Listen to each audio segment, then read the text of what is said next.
छाया आसमान, देखो झूमता गगन, है छाया आसमान, देखो झूमता गगन, ज़मीं आसमान पूछ गया झूमता गगन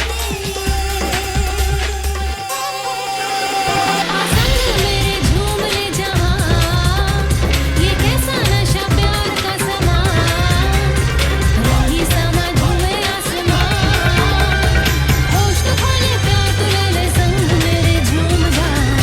नमस्कार, न्यूज़ यापा में आपका स्वागत है। जैसा कि आप सभी जानते हैं कि अब शहर की सरकार चुनने की बारी आ चुकी है और हर कोई अब ये इंतज़ार कर रहा है कि शहर की सरकार जल्द ही चुनी जाए और शहर की सरकार के लिए तमाम दावेदार भी मैदान में उतर चुके हैं। अब आज हम बात कर रहे हैं वार्ड नंबर 63 की, जहां से सुनील मीणा जो है पार्षद प्रतिनिधि हमारे साथ जुड़े हुए हैं। इनकी माताजी यहां से इलेक्शन लड़ रही हैं, तो आज हम उनसे जानेंगे कि वो अपने वार्ड के लिए क्या कुछ वादे और इरादे लेकर आए हैं जनता के बीच में। आइए मुलाकात करवाते हैं हम आपकी उनसे। सर, स्वागत है सबसे पहले आपका हमारे चैनल पर। धन्यवाद। सबसे पहले हम ये जानना चाहेंगे कि जो आप वार्ड से चुनाव लड़ रहे हैं, वहाँ की प्राथमिकताएं आप उस वार्ड के लिए क्या हैं? आप क्या कुछ करेंगे जनता के पक्ष में, हित में? सबसे पहले मैं मीडिया के माध्यम से राजस्थान सरकार और उनमें बैठे हुए तमाम हमारे विधायक साहब, मंत्री महोदय का, शीर्ष नेतृत्व का हार्दिक आभार व्यक्त करूंगा, जिन्होंने मुझ जैसे एक साधारण कार्यकर्ता को जनरल सीट आने पर मेरी माताजी को टिकट देकर उन्होंने मुझ पर एक बहुत बड़ा उपकार करा है। और जिस तरह से लगातार कांग्रेस पार्टी की थीम रही है कि एक आम कार्यकर्ता को, एक आम आदमी को जिस तरह संगठन से बहुत कुछ सीखने को मिलता है, 5 साल के अंदर मैंने पार्टी के लिए वर्क करा। इससे पहले राजस्थान विश्वविद्यालय में NSUI के लिए, छात्र संगठन कांग्रेस का NSUI के लिए मैंने 6 साल लगातार विश्वविद्यालय में काम किया। उसी का नतीजा ही है आज मुझे ज़मीनी स्तर से उठाकर आज उन्होंने मुझे टिकट देकर मेरे वार्ड के लोगों के लिए सेवा करने के लिए वार्ड में उतारा है। मैं वार्ड की जो समस्या हैं, जो वार्ड के अंदर चुनाव जीतने के बाद जो प्राथमिकताएं, जो काम है और जो कमियां अभी चल रही है, देखिए सरकार तो कांग्रेस की पूरी तरीके से बन चुकी थी, लेकिन पिछले 1 साल से नगर निगम का बोर्ड बन नहीं पा रहा था कोरोना के काल के चलते। इसके अलावा नगर निगम के 2 बोर्ड बनने के चक्कर में ये मामला रुकता ही चला गया। 3 बार चुनाव भी रोके गए कोरोना गाइडलाइन की पालना करते हुए। राजस्थान सरकार द्वारा माननीय हाई कोर्ट के आदेश के बाद सुप्रीम कोर्ट से भी जब चुनाव कराने की तिथि घोषित हुई, उसके बाद सरकार द्वारा नियमित रूप से लोगों को ये बताया जा रहा है कि चुनाव पूरे गाइडलाइन के हिसाब से होंगे, कोरोना की गाइडलाइन का पूरे पालना के हिसाब से होंगे। और मैं मेरे वार्ड की प्राथमिकताएं मैं आपको बता दूं, सरकार पूरी तरीके से बन चुकी थी, लेकिन जो समस्या आ रही थी निगम को बोर्ड की आ रही थी। कुछ ऐसे स्तर के काम होते हैं जो एक निगम के जो अधिकारी होते हैं, निगम के जो इंस्पेक्टर होते हैं, वो उनके द्वारा ही होते हैं संपन्न। चूँकि पार्षद वहाँ बैठ नहीं रहा था, बिना पार्षद के लोग डायरेक्ट MLA से, MP से, मंत्री महोदय से डायरेक्ट मिल नहीं पाते, क्योंकि गली मोहल्ले के लोग इतनी दूर जाने में हिचकिचाते हैं। इसके लिए एक छोटी कड़ी पार्षद का चुनाव होता है। चूँकि पार्षद एक गली मोहल्ले का चुनाव होता है, वार्ड स्तर का चुनाव होता है, उसके लिए वो उन्हें उनके कॉलोनी में, उनके क्षेत्र के अंदर आसानी से मुहैया हो जाता है।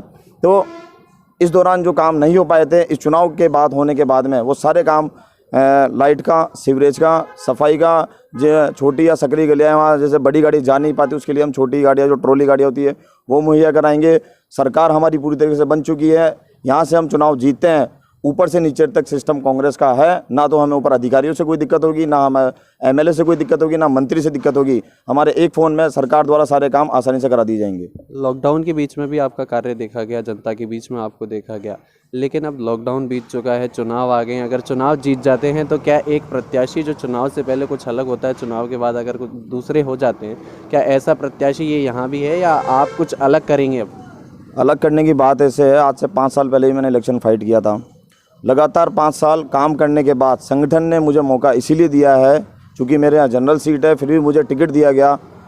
इसलिए मैं आभार व्यक्त करूँगा उनका, क्योंकि 5 साल जनता ने और जो मेरे शीर्ष नेतृत्व पे जो नेता बैठे हुए हैं, उन्होंने मेरा काम देखा है। जनता ने मुझे वोट दिया था पिछली बार भी, और अब जो मेरे साथ में लगे हुए हैं, कंधे से कंधा मिला के आज मैं जिस भी कॉलोनी में जा रहा हूँ, जहाँ भी मैं जा रहा हूँ, मुझे पूर्ण समर्थन मिल रहा है।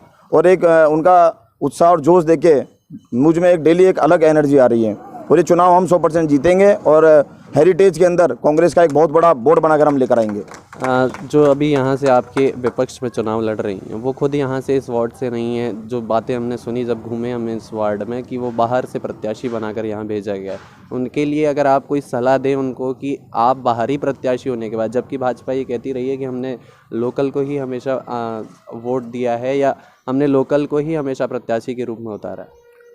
देखिए, मैं बात करूं अगर स्थानीय और बाहरी की, तो जो बीजेपी कैंडिडेट हमारे यहाँ से चुनाव लड़ रही है, कैंडिडेट में कोई कमी नहीं है, लेकिन जो चुनाव वो खुद का क्षेत्र छोड़ के हमारे क्षेत्र में चुनाव लड़ने वो आए हैं आज, उन्हें ये नहीं पता है कि यहाँ पे बूथ संख्या कितनी है, भाग कितने हैं, वार्ड की गली का नाम क्या है, कौन सी कॉलोनी कहाँ स्टार्ट हो रही है, कहाँ खत्म हो रही है। ऐसे अगर प्रत्याशी को बीजेपी यहाँ उतार रही है मैदान में, थोड़ा सा संगठन के पदाधिकारियों को भी सोचना चाहिए। ठीक है, वो एक बीजेपी की सक्रिय कार्यकर्ता रही है, यूनिवर्सिटी में हमारे साथ उसने काम किया है, लेकिन अपना क्षेत्र छोड़ के आज मुझे कोई पुरानी बस्ती या फिर मुझे कोई जगतपुरा में चुनाव लड़ने भेजेगा तो मैं वहाँ ना आदमी को जानता, ना मैं वहाँ किसी गली मोहल्ले को जानता, मैं क्या तो वहाँ विकास करूँगा। 3 साल 5 साल तो मुझे समझने में लग जाएंगे कि मुझे यहाँ किस मोहल्ले में जाना है, किस आदमी से मिलना है।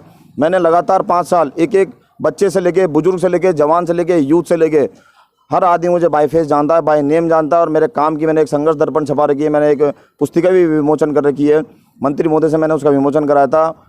इतने मैंने कोरोना काल के चलते मैंने हर घर के अंदर सैनिटाइजर की एक बड़ी मशीन ली, हर घर, हर गली, हर मोहल्ले को मैंने मेरे खुद के हाथों से सैनिटाइजर किया। 3 बार कोरोना के अंदर हमने उसको सैनिटाइजर किया।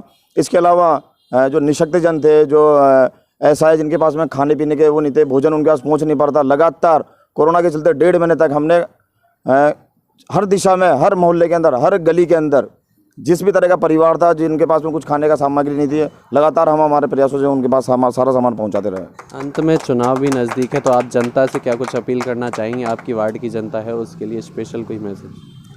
जनता से और मतदाताओं से मैं यही अपील करना चाहूँगा, चुनाव में मात्र 5 दिन बचे हैं।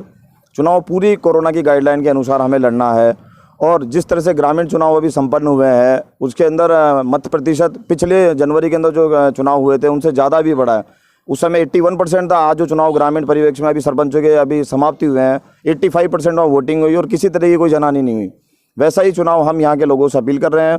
सैनिटाइज़र का इस्तेमाल करवाएंगे, अगर बूथों के ऊपर हम मास्क भी रखवाएंगे और एक प्रॉपर दूरी का हम एक पूरा वो पालना करेंगे। सरकार की तरफ से सारे इंतजाम मुहैया करा दिए गए हैं। बहुत बहुत धन्यवाद। ये थे वार्ड नंबर 63 से सुनील मीणा, जो पार्षद प्रतिनिधि हैं। इनकी माताजी सुनीता मीणा यहाँ से चुनाव लड़ रही हैं और तमाम वादे इन्होंने जनता के लिए किए हैं और आशा करते हैं ये चुनाव जीतकर उन वादों को पूरा भी करेंगे।